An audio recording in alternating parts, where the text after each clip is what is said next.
And my mom's there, and she's like, tell them what happened. And I'm like, what do you mean, tell them what happened? And I looked at all four of them, and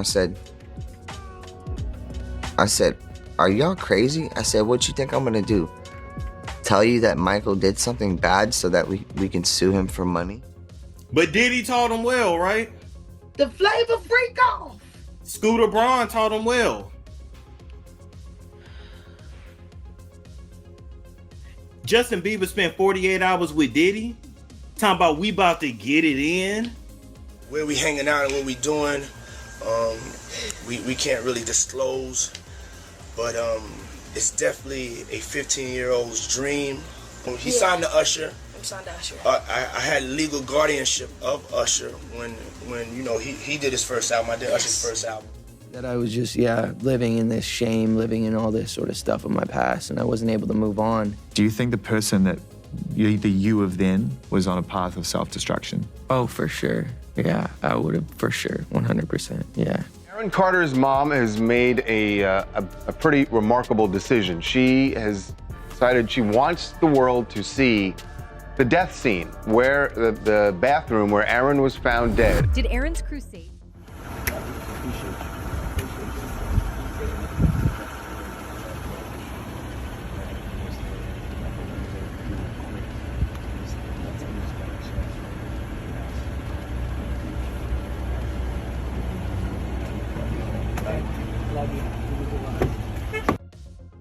Aaron Carter's tragic demise is stirring up new headlines, with rumors linking him to Diddy. Reports have emerged suggesting that federal investigators are revisiting Aaron's suspicious passing and exploring his past connection with the music mogul. Right before his first UK show, where 10,000 fans awaited him, Aaron became a teen sensation. Now authorities are reportedly updating Diddy's existing indictment to include more charges, examining several suspicious demise linked to him, including Aaron's, who passed away on November 5, 2022, just one day after Diddy's birthday. Join us as we delve into this gripping conspiracy and bring you all the details surrounding this ongoing saga. But of course, before I spill anything, make sure first that you subscribe to our channel and hit that notification bell for more updates and videos like this. Now let's dive in. I can say I've been through hell and back, and I'm back. And I'm here to stay. They're setting me up, and Sony Records owes me $3.5 million, and they don't want to pay me, and it would be in their better interest, just like Michael told me. And Brad Paisley, who sued Sony Records for $10 million. They owe me money, and they're trying to... There was a time where I was sipping lean, I was popping pills, I was doing Molly, shrooms, everything. Aaron Carter's mom has made a pretty remarkable decision. She has... I don't have legal guardianship of him, but for the next 48 hours, he's with me. So, and we gonna go full crazy. Going crazy. We're getting involved and... I didn't have a choice. It got bad when I was about 15 years old because when I did MTV Cribs. During the 2000s, Aaron was a heartthrob and the younger brother of Nick Carter from the Backstreet Boys. However, after his initial fame, Aaron struggled with mental health issues and substance overuse, allegedly connected to traumatic experiences from his early career. Recently resurfaced photos show a young Aaron with Diddy, leading fans to speculate he might have been among Diddy's youngest victims. Sick of this. Sick of these people. I'm sick of these haters and jealous people in real life too. And when all I did was protect that girl, all I did. Get back to the Sheraton Hotel at Universal.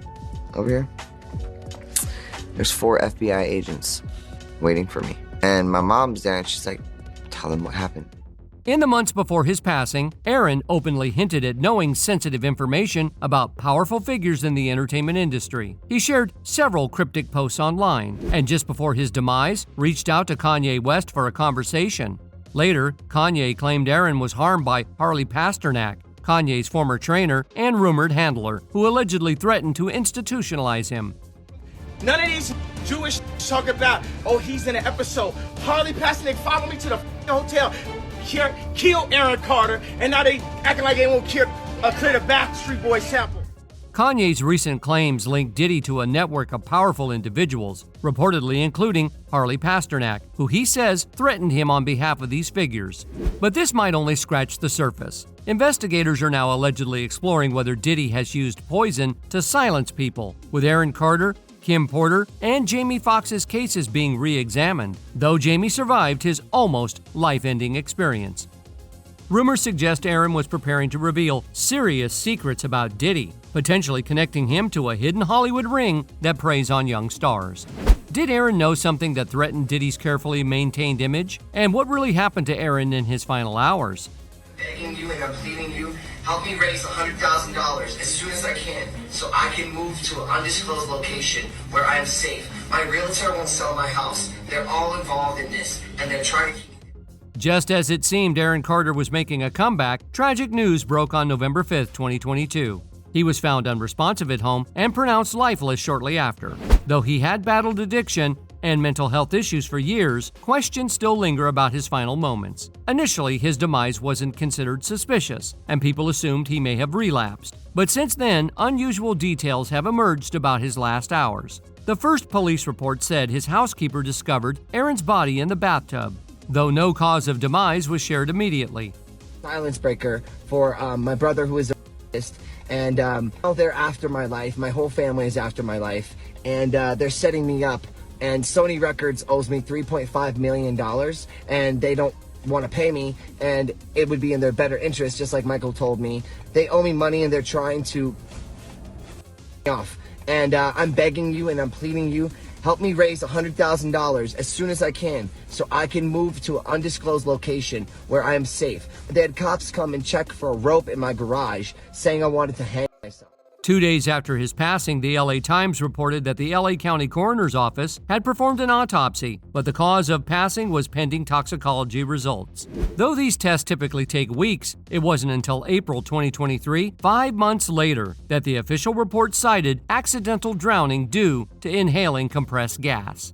Upon hearing the cause, many fans initially assumed it was related to his struggles with substance use. Aaron had been open about his battles with addiction, eating disorders, and body image issues, often sharing his experiences publicly. A few years before his demise, he even sought treatment to address these challenges. Some speculated he might have taken his own life, considering his strained family ties and lack of steady support. However, as more details surfaced, online discussions took a different turn.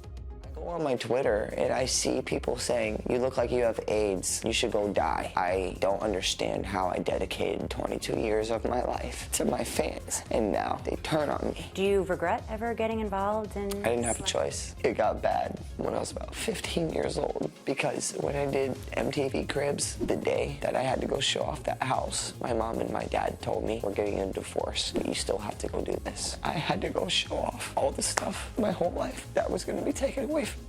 Fans revisited videos Aaron had shared in the days leading up to his passing, where he spoke about feeling unsafe and fearing for his life, adding to the sense that something didn't quite add up in the official narrative.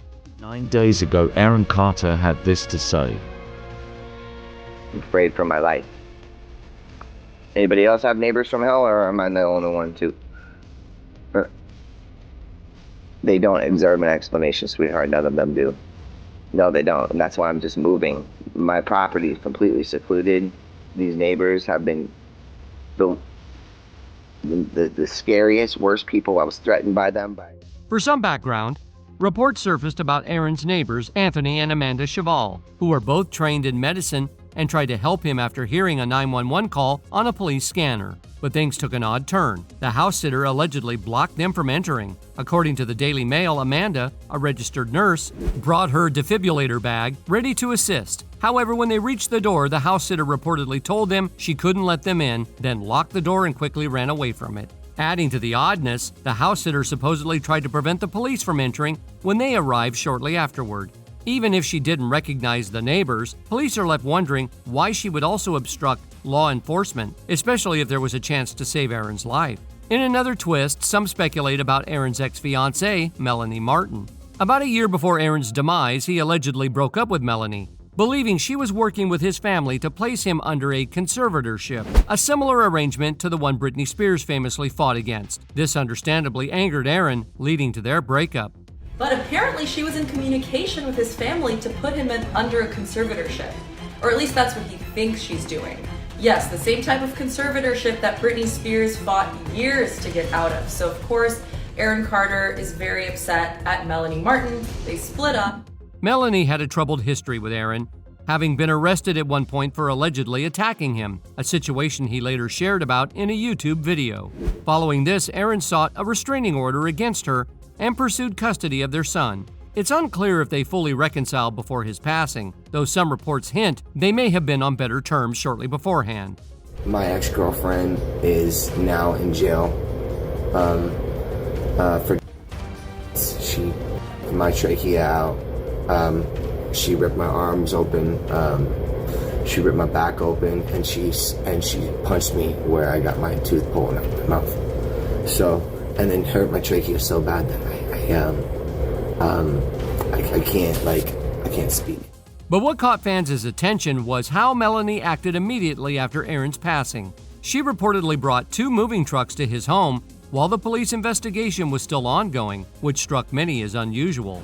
People questioned why she'd need that much space for belongings, especially considering she didn't live there full time.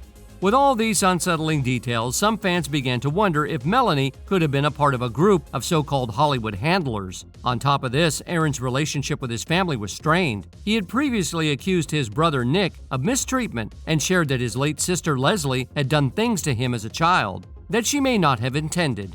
All of this has left fans wondering what really went on in Aaron's life. His kid's mother is here at the property with 2 moving trucks. As you guys can see, the sheriff's department, they are here as well. Yeah, but let me tell you something real quick. You're gonna turn the music down and respect me, Hey, all right? don't spit in my face, all right? dog. Don't spit in my face, all right? man. You're gonna respect Don't me. spit in my You're gonna face. respect me. Don't spit in my You're gonna face, respect me. Nick. You're gonna Don't respect spit me. in my face. You're gonna I'm respect sick of me. you doing this to me. You're Stop gonna it. respect me. Stop it. You're gonna respect me. Stop it. What are you doing? You're gonna respect. What is wrong with you? What is wrong with you? You're gonna respect my Get house. out of my room. But wait, it gets even stranger. Some sources suggest that powerful figures in Hollywood, who have allegedly protected Diddy for years, might have had a hand in Aaron's untimely demise. Apparently, Aaron was preparing to reveal secrets about these industry insiders just before he passed away. His final tweet on November 4th, a day before he was found unresponsive, was directed at Kanye, saying, "Yo, Kanye, let's talk man to man." Around this same time, Kanye was also making headlines for criticizing Hollywood's elite. His comments caused major backlash, costing him business deals and nearly half his fortune. Yet the financial losses weren't the most chilling part of his story. But then on top of that, everything's out there. After the DUI, I know that hurts you. Because again, Alleged more public. DUI? Alleged DUI. But then one of the things I also noticed when you met with Dr. Jorge, you opened up and expressed your concerns that you're worried you have HIV. Absolutely. I know you recently came out as Yes. Is that one of the other reasons it's had you concerned? Because you admitted on the tape piece that you say, I haven't always been safe. Absolutely, no, and that's a fact. I haven't always been and I have no qualms in saying that. Just days before Aaron reached out to Kanye, Kanye had publicly exposed his former trainer, Harley Pasternak, who he claimed had threatened to institutionalize him. Kanye even shared text messages from Harley, where Harley gave him an ultimatum: either meet with him or be sent to an institution where he'd be heavily medicated and back to zombie land forever. Harley also mentioned that Kanye's play dates with the kids just wouldn't be the same. Wondering how a celebrity trainer could have this kind of power? It turns out Harley Pasternak once worked for Canada's Department of National Defense at a facility focused on researching substances and psychological techniques. And Harley wasn't the only one pressuring Kanye. Diddy, too, was allegedly bombarding Kanye with texts, urging him to meet up. At one point, Diddy even asked Kanye for his address. Kanye, however, resisted, telling Diddy he wasn't going to be intimidated, declaring, "This ain't a game. I told you this was war." This is a great question. Who else does Harley Pasternak train? Well, according to his website, he trains a lot of celebrities, or at least has trained at one point. This is Harley Pasternak's website. It says, transform your body, transform your life. I scrolled down and I went to see Harley's celebrity clients. The first one that pops up is Ariana Grande, Lady Gaga, Gwyneth Paltrow, Kim Kardashian. Like I said, the list goes on and on. Kanye is on there. It also says on his website that he's been featured on Revenge Body with Khloe Kardashian. There's Charlie Puth, Amy Schumer, Adam Levine, John Mayer, Rihanna. Then, in an unsettling twist, recent reports suggest that Diddy may have targeted Aaron when he was young, pulling him into a lifestyle of parties that led to his struggles with substance overuse. Aaron's parents, often described as stage parents, pushed him into the music industry early on, leaving him in the hands of managers and handlers. Some sources believe this was how Diddy first gained influence over him. Now, as investigators reportedly connect the dots between mysterious passing linked to Diddy, many hope the truth about Aaron's tragic end will finally emerge. The saddest part, Aaron might just be one of several young men Diddy allegedly targeted and scarred. Scary thing. Yeah. And it's not something that we're trying to scare people, but it's a thought that it forces you to go, because you and I were forced at a young age. Me, because I was doing a lot of drugs, and I was actually so deep into it, and no one really knew that I was, my security was checking my pulse at night to see if I was alive, Funny? Is this funny to you guys? No, this is funny to you guys? Get out of here. Get out of here, yo. Seriously, get out of here. It's not funny, bro. Hello,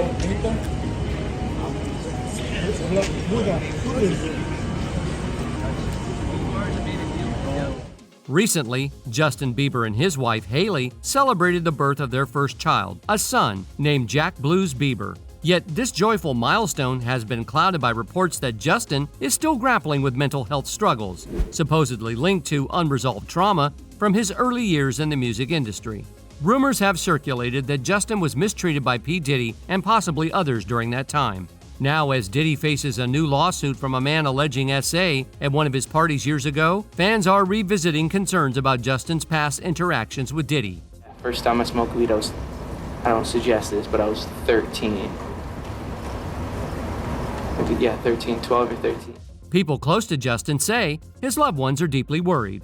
Despite becoming a new father, Justin's behavior hasn't shown much change, and he was recently seen lashing out at young fans. Friends say Justin has serious anger issues that he hasn't addressed, which may stem from his early industry experiences. Could his recent actions be connected to trauma from something disturbing he might have gone through? In this new lawsuit against Diddy, an inmate named Derek Lee Cardello Smith has stepped forward, temporarily blocking Diddy's plans to sell any of his properties. This all goes back to an incident Smith says happened at one of Diddy's parties in the 90s. Recently, Diddy's legal team reportedly visited Smith in jail, attempting to settle the matter with a $2.3 million offer. According to Smith, Diddy had spiked his drink and S8'd him at a 1997 party while he was unconscious. This meeting, which took place in the jail's visitor center with attorneys present, is now seen by some as an indirect admission. Smith's account of the 1997 incident claims that he was working as a bartender in Detroit when he received an invitation to a party at a Holiday Inn where Diddy was present. Initially, Diddy came across as down-to-earth, but the night quickly took a troubling turn. Smith recalls being part of a group gathering with some women and Diddy. But when Diddy began showing an interest in him, Smith distanced himself and sat on a couch. Later, Diddy offered him another drink, which he accepted, believing it was just whiskey. Soon after, Smith felt dizzy and began losing consciousness, leading to the traumatic event that forms the basis of his lawsuit.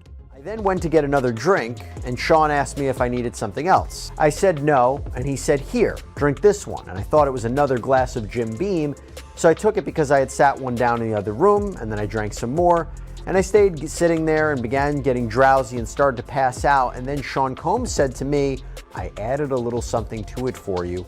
I will get that from you anyway, one way or another." I then passed out.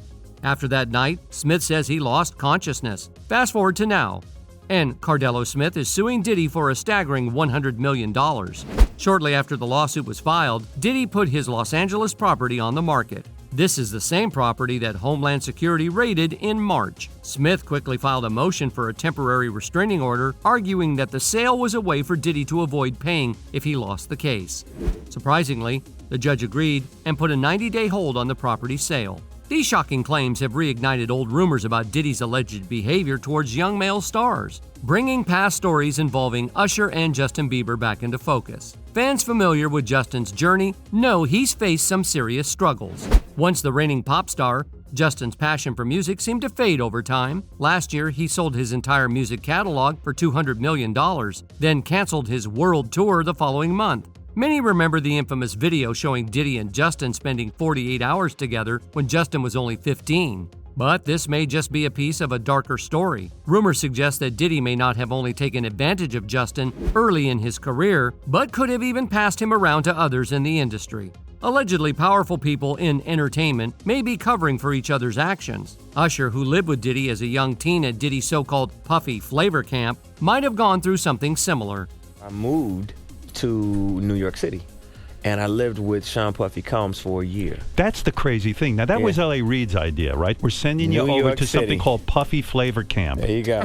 To learn Flavor Camp. Yeah, Flavor that's what it Camp. was called. And you're going to go to Puff Daddy's. He's going In the 90s. Do you understand what that's like? Puffy's place was like just filled with chicks and orgying like nonstop, right? No, not really. Interestingly, sending Usher to stay with Diddy was reportedly the idea of industry executive L.A. Reid. Reid has made statements about Justin that have only added fuel to these rumors. In one interview, for example, he referred to Justin as a gift from Usher. 14-year-old Justin Bieber walks into my office as a gift from Usher, who called a few minutes before and said, "Hey, I'm coming to your office at 3 o'clock. I have a very special gift for you." And he shows up with Justin Bieber, and Justin sits down and plays piano. Then he picks up his guitar and plays. And I'm like, oh my God, right? Are you serious? And that day, we made a deal to sign Justin Bieber also. In his memoir, L.A. Reid made some unusual comments about Justin Bieber's appearance, describing him as beautiful, like a woman can be beautiful, which is rare for men, and noted how Justin seemed to turn it on as soon as he entered the room. These remarks have only fueled ongoing speculation about Justin's early introduction to the industry and his connections at that time. Man, you good? I'm good. How are you doing? Young brother, everything's good? Everything's Selling great. out arenas and everything? Starting to act different, huh?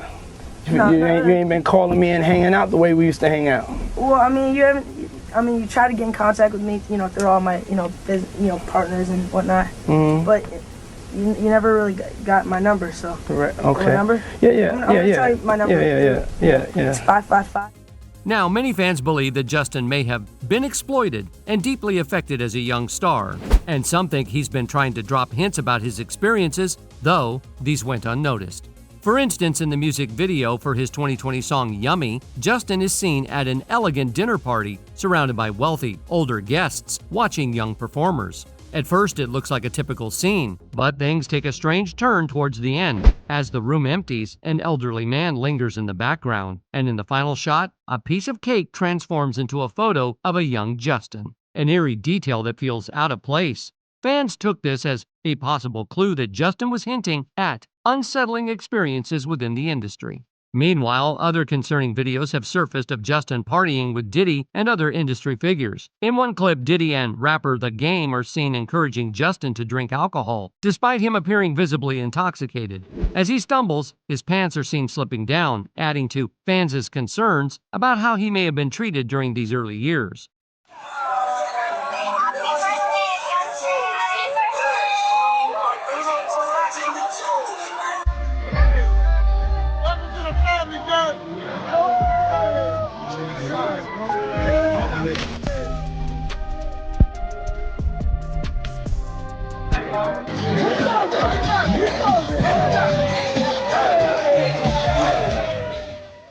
Another circulating video shows Justin Bieber at a party with Trey Songz and Odell Beckham Jr., where Justin is seen kneeling in front of Odell. This scene has sparked a lot of speculation among viewers, who are questioning what might have been going on in that moment.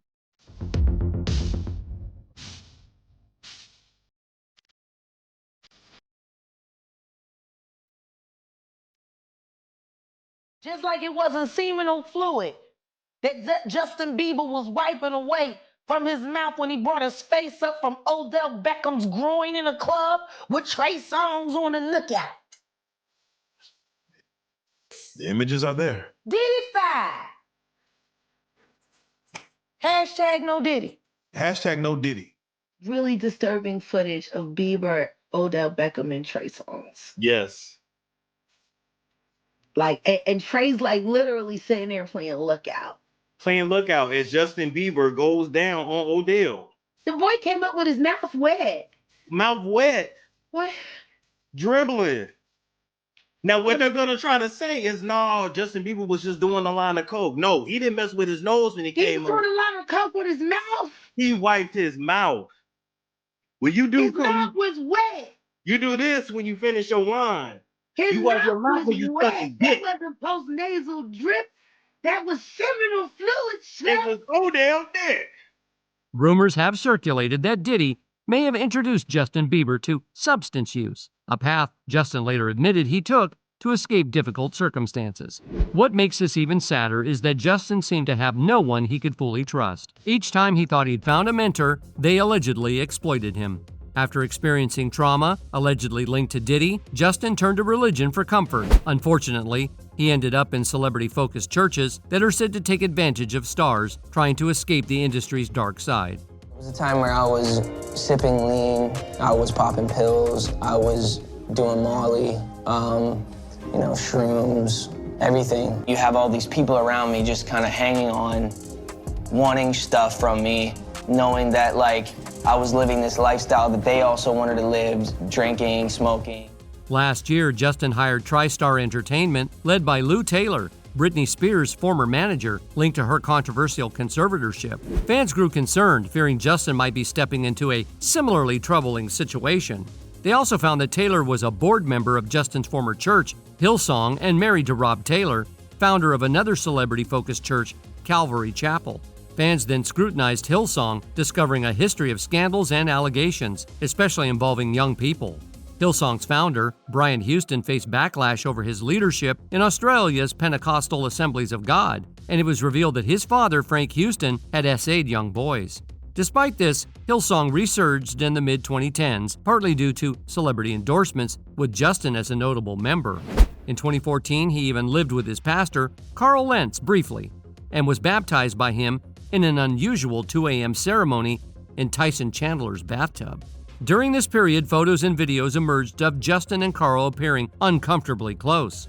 In one memorable interview, Justin looked visibly impaired, with Carl and another pastor seeming nervous that he might accidentally reveal something sensitive. I want to live a life that's closer to God than ever before. Absolutely. Justin? Samesies. Samesies. Carl? I want to get close like that wisp is to Justin. No, I want to get better. That's why we all came. I just want to love people more. I just want to love Carl more. You're doing a good job with that. So, man.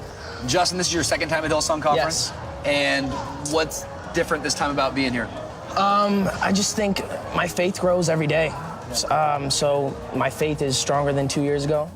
Another video has surfaced showing Justin Bieber and Carl Lentz together in a pool, with some viewers interpreting their interaction as unusually close. Justin's friendship with Carl took a sudden downturn in November 2020 after Carl was dismissed from Hillsong for having an affair. Instead of stepping away from celebrity churches, though, Justin joined another controversial megachurch, Church Home, which led to even more questions. I think because she was raised Christian, and I think they found out that I think it was an arranged marriage. I'm pretty sure. I'm not.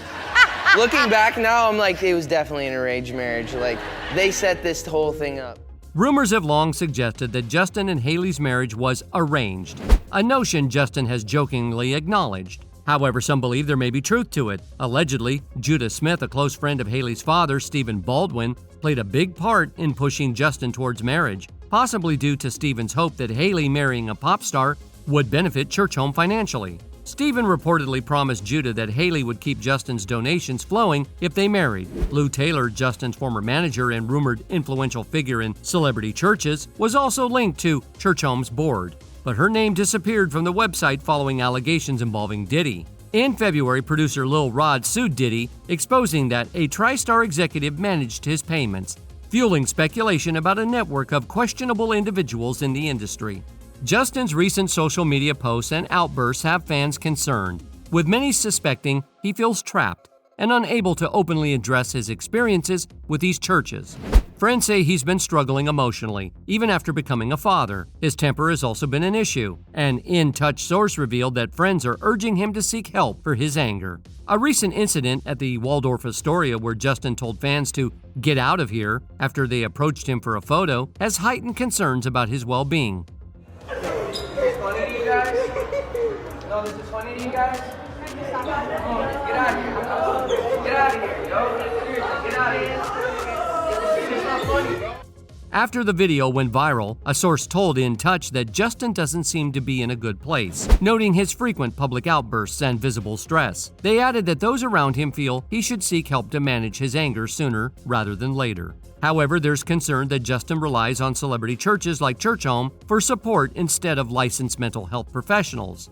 Sources say he and Haley remain active at Church Home, which may be why he avoids professional help for his reported trauma. Shortly before Haley gave birth, they attended a church home service where Justin looked unwell. Fans have observed that even at 30 and as a new father, Justin's style and behavior resemble that of a teenager. Those close to him believe his struggles are rooted in mental health issues rather than physical concerns.